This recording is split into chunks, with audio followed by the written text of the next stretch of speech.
Hi everyone, welcome to Media Experimentation. My name is Wade Huntsman, and my main objective today is to take you through all of the materials that you'll need for media experimentation. So we're going to start with the oil paint. The semester is broken down into 3 sections, the first one being oil paint, the second one being acrylic, and the third one being gouache. So we'll start with oil paint. So if you want to come around, I will look at the paints. There are obviously several different brands of oil paint. It doesn't really matter what brands of oil paint you get. What's more important is the colors or the palette that you get. So if you can look at what I've got on my desk here, you'll see a large tube of titanium white. You have a large tube of ivory black. And then you'll see all the different colors of the palette that you will use. You probably won't use all of these colors. I'll just go through them generally so that you will have a better understanding and then you can choose. Typically, what you'll do with a palette of paint is choose a warm color or a warm temperature of a color and a cool temperature of a color. So for example, all these different yellows, there's a cad yellow light and a cad yellow medium. This is a cool color of yellow and this is a warm color. Then we have yellow ochre, which is a more earthy color. Okay, then I'll move into the browns. So you have burnt sienna, you have raw sienna, and then you have burnt umber. Notice these two are the same color but different brands. So I kind of mix and match because some brands make a better color than others. But to start out, it's pretty general. For example, here is a cad yellow light and a alizarin crimson. So this would be a warm red and this would be a more of a cool red. And then you have greens. So this is a sap green. This is more an earthy color.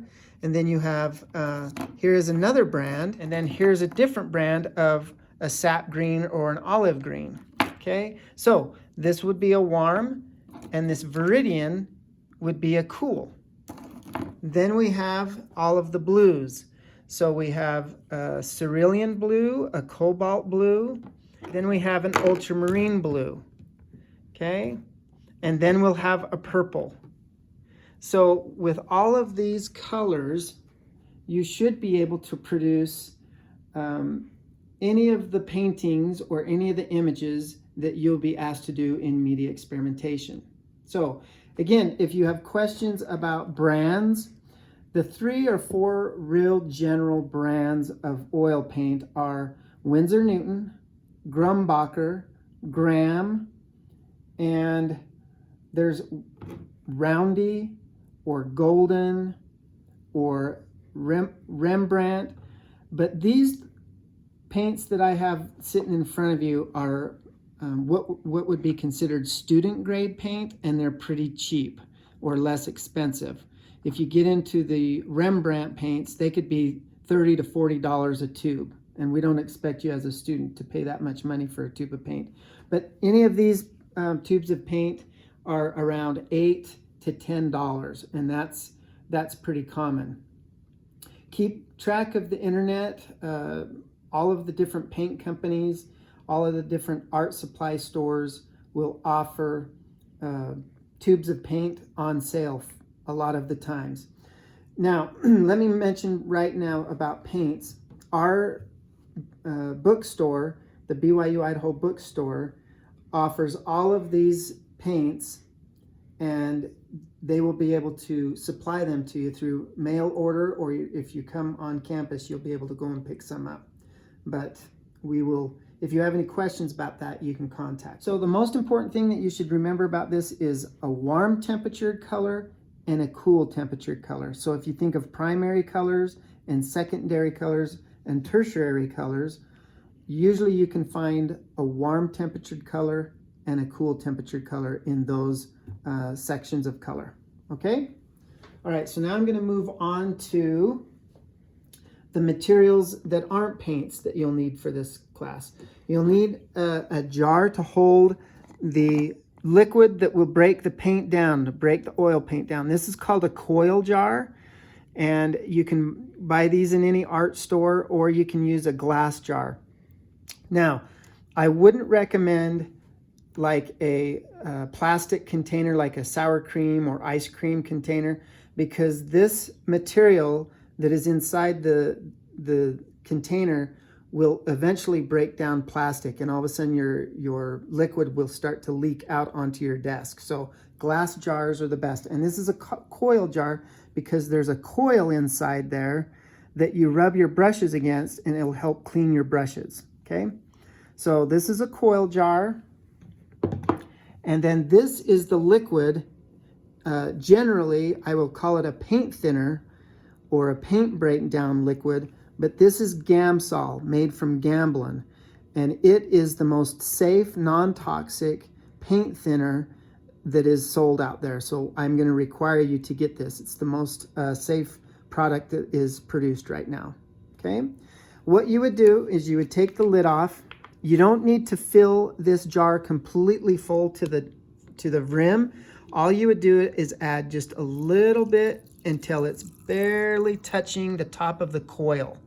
Now, if you're using just a plain glass jar, then you could just fill it up about a quarter of the way of the jar. If it's a mason jar, you would just fill it up to about a quarter, maybe a half, and that would be plenty of liquid to break down your paints. Then you would obviously put the lid back on and you're good to go. All right, then we have what is called liquid.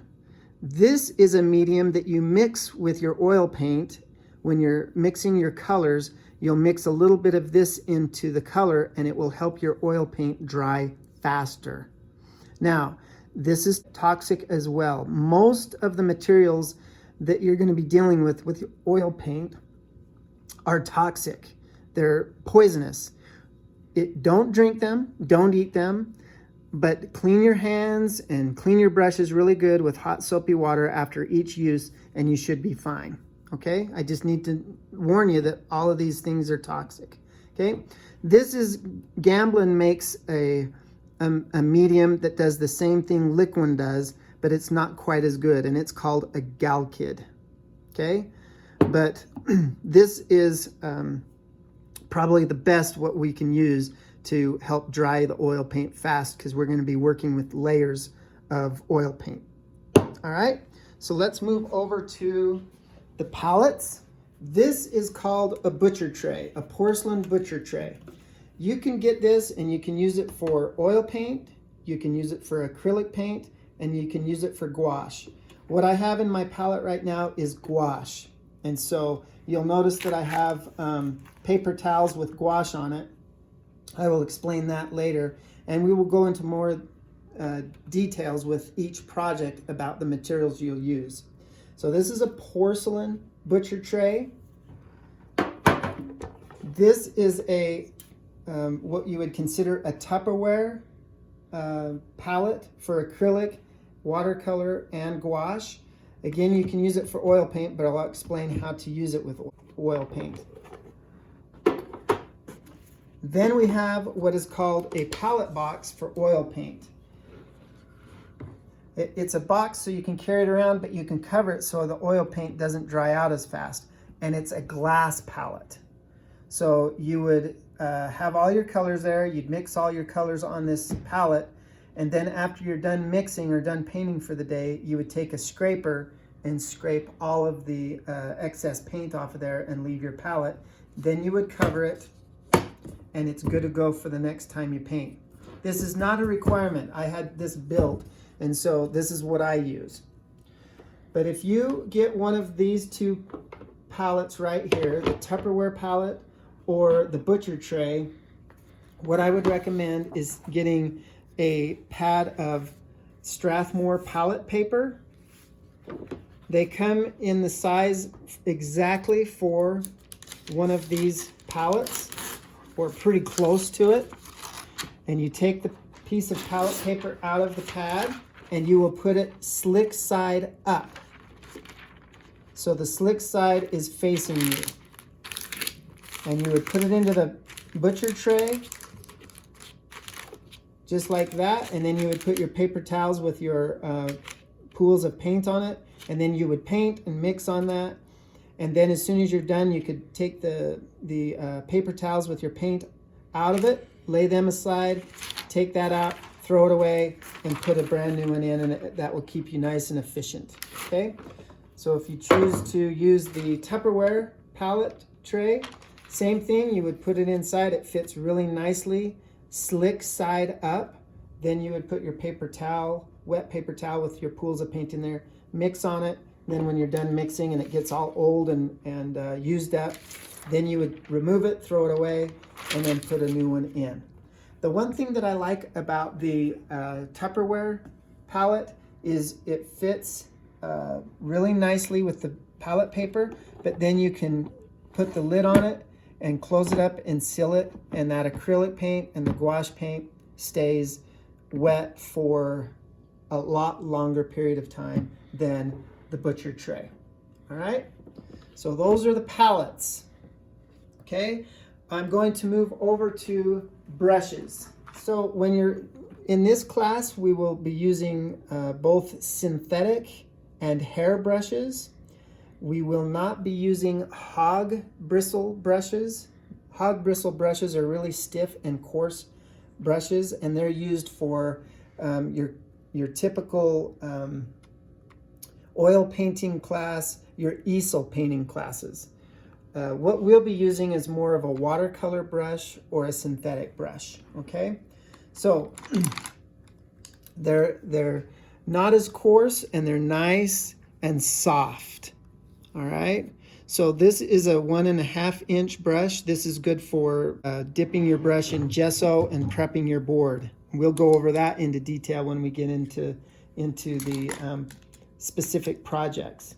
Then we will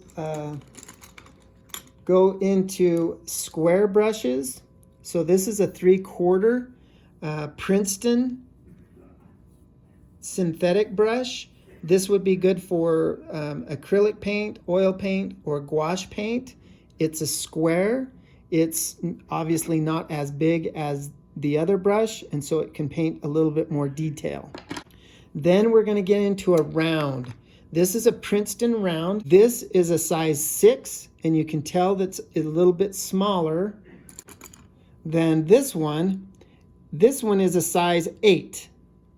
So the larger the number in the rounds, the larger the bristles or the brush size. So these two are 6s and one is an 8. And then if you even want to go down into a detail brush, this is a 2 or a 4. So this is a 3, this is a 3, and if you wanted to get down into a really small diameter, you would go into a 0 or a 1. Hardly ever will we use those really small. There's a 4. All right, so I would recommend, and this is on the handout, you get a couple of large brushes. You can get a couple of different square brushes. So this is a square, this is a 3/4, and then these clear handled brushes are Winsor Newton series 995s. They're for watercolor, but they'll work for all of the paints that I'm explaining you to do with. This is an inch brush right here and a 1/2 inch brush. So if you get 2 or 3 of these squares, and then if you got 2 or 3 or 4 rounds, different sizes of rounds, say an 8, a 6, a 4, and a 2, you should be good.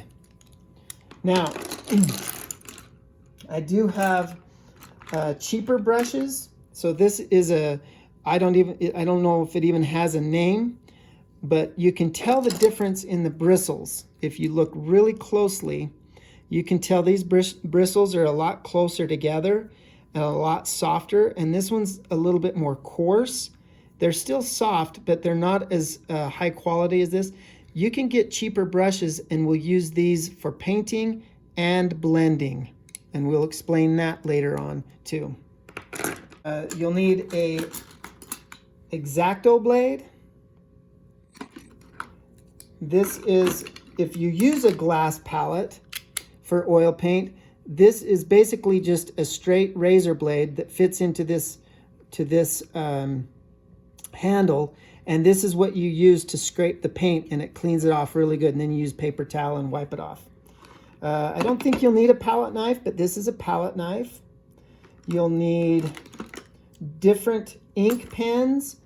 This is a micron pen, and it has a different, they have different sizes, and it needs to be waterproof ink. Okay. You'll need a burnisher of some sort. This is just a plastic. I know that if you don't have a burnisher, these clear-handled Winsor Newton brushes, they have a bevel on the end, and you can use that as a burnisher as well.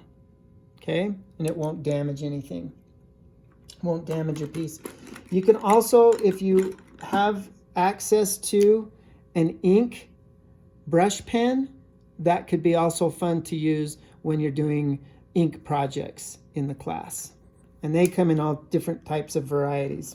A really important material is what we call the Chart Pack blender marker.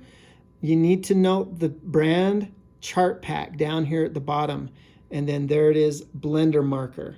There are several different brands out there, but Chart Pack is the brand that you need and will work the very best for you. Now, obviously, as we keep going into the semester, you'll be able to ask questions, and we'll be able to discuss things either face-to-face or through the internet. You'll be able to ask questions about brands of paint, brushes, about all these materials, but this is the general setup for this class.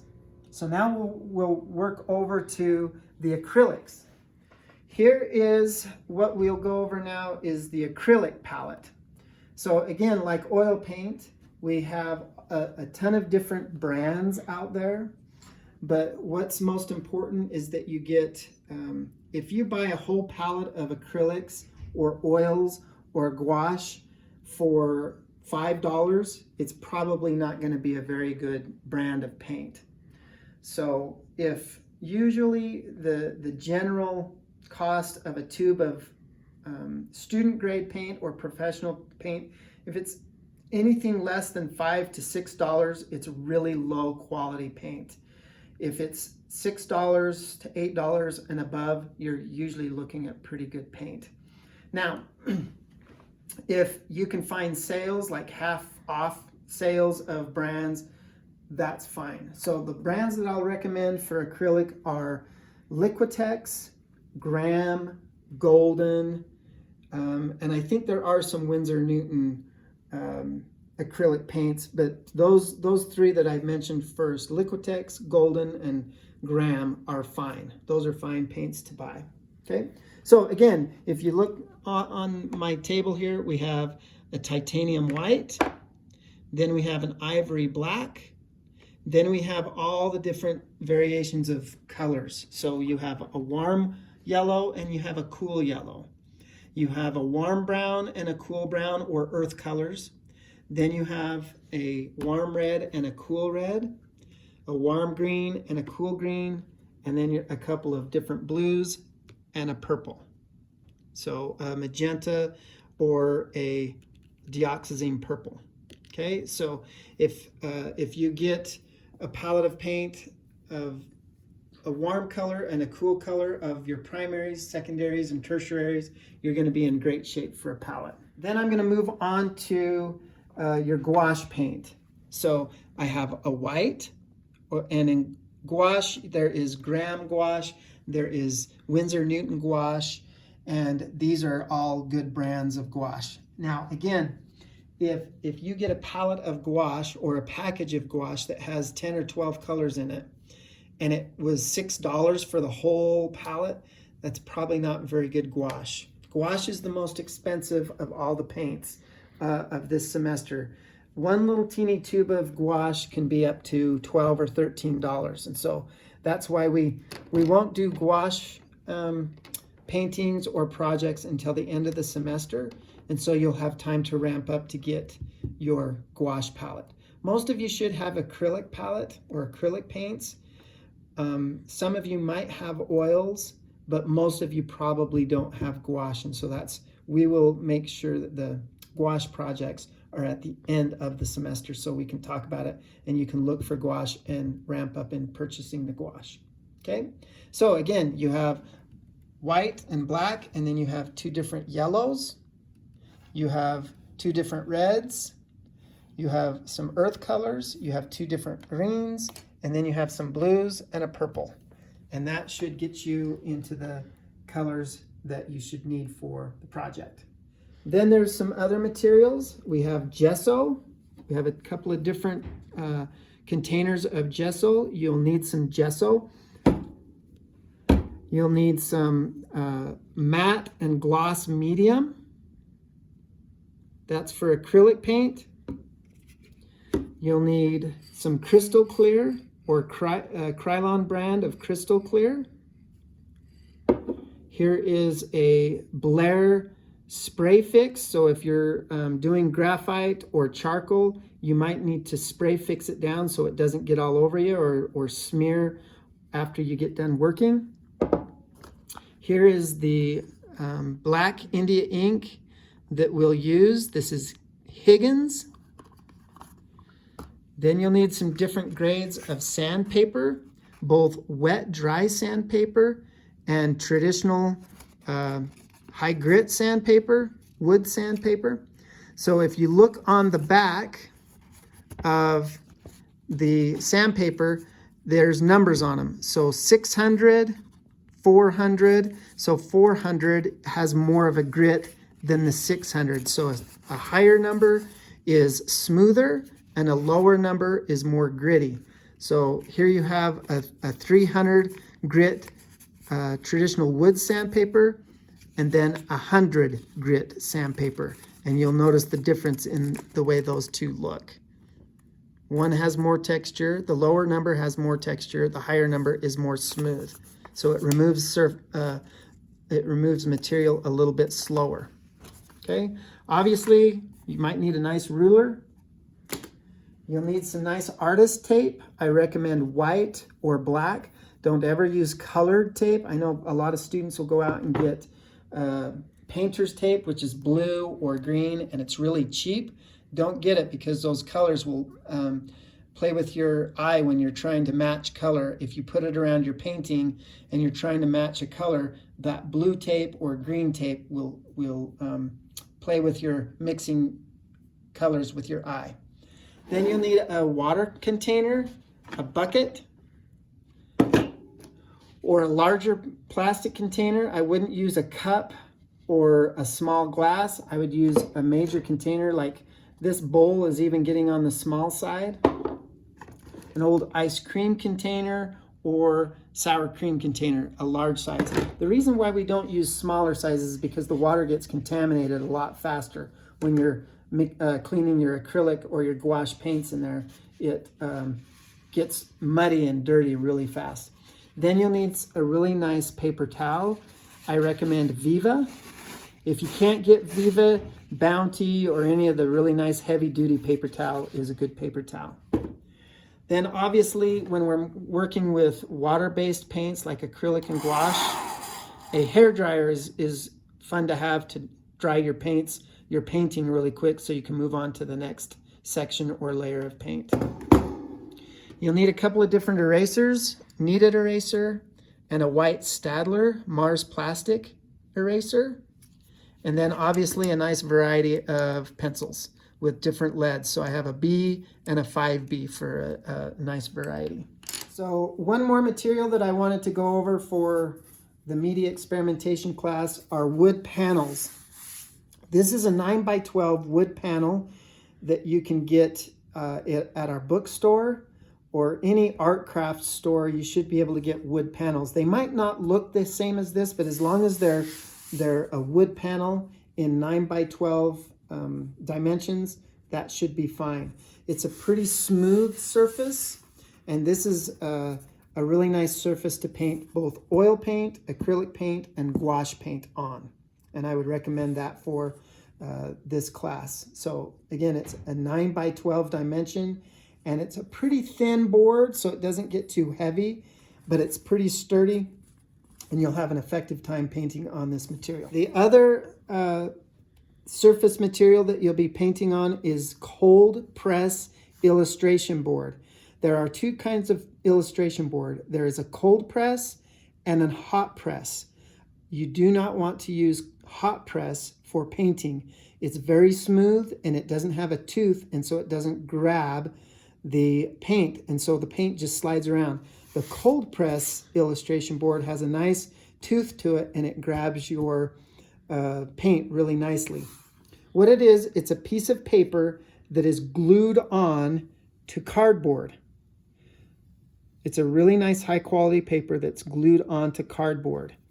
I recommend getting cold press heavyweight illustration board, and you'll be able to paint acrylic paint and gouache paint on the illustration board, and it adheres to the illustration board beautifully. So that, in a real general systematic video, is going over all of the different materials that you'll need in media experimentation. Obviously you'll have questions. Obviously you'll wonder what brushes are the best, or if your brushes that you're using currently are good. But this will give you an idea. If you can combine this video with the paper handout or the hard copy of the material list, you'll be able to kind of formulate a little bit better idea of the materials that you'll need. And we'll go over it in detail as we go into each project. Okay, thank you.